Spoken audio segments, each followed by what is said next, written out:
কারিমে আল্লাহ তাআলা বলেন ওয়াসারিকু ওয়াসারিকাতু ফাকতাউ আইদিয়াহুমা। 6 নম্বর পারায় আল্লাহ তাআলা বলেন যে এই আয়াতে কারিমে আল্লাহ তাআলা বলেন চোর পুরুষ এবং চোর নারীর হাত কেটে দাও।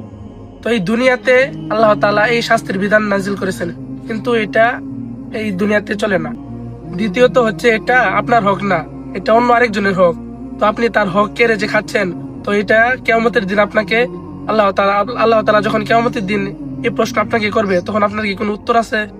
তাহলে আপনি ভেবে দেখেন আপনি কি করবেন ওই সময়। আর ভাই, আমি তো নিজের স্বার্থের জন্য আমি তো এই কথা বলছি না।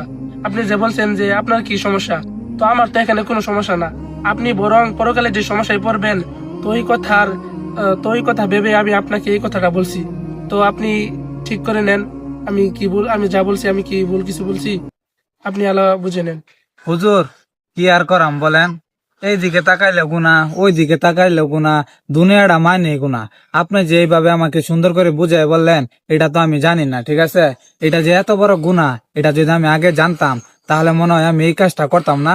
আর এইরকম জঘন্য খারাপ কাজটা আমি হয়তো আর করতাম না।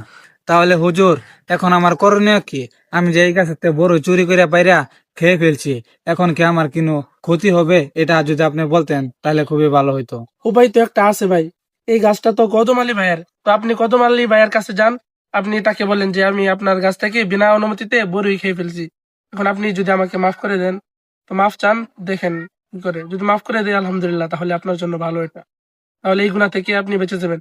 কারণ বান্দার হক আল্লাহ তাআলা মাফ করেন না।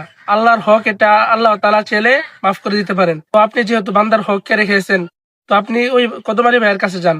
আচ্ছা, ঠিক আছে হুজুর, তাহলে আমি কদম আলী ভাইয়ের কাছে যাই, গিয়ে মাপ চাই আসি, আর দেখি কদম আলী ভাই আমাকে মাফ করে নাকি।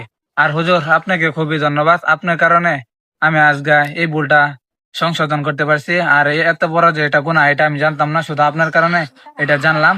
কাজটা কিন্তু ছোট, কিন্তু গুনাহ যে এত বড় এটা আমি জানতাম না। যদি জানতাম তাহলে কিন্তু আমি আগে আর করতাম না।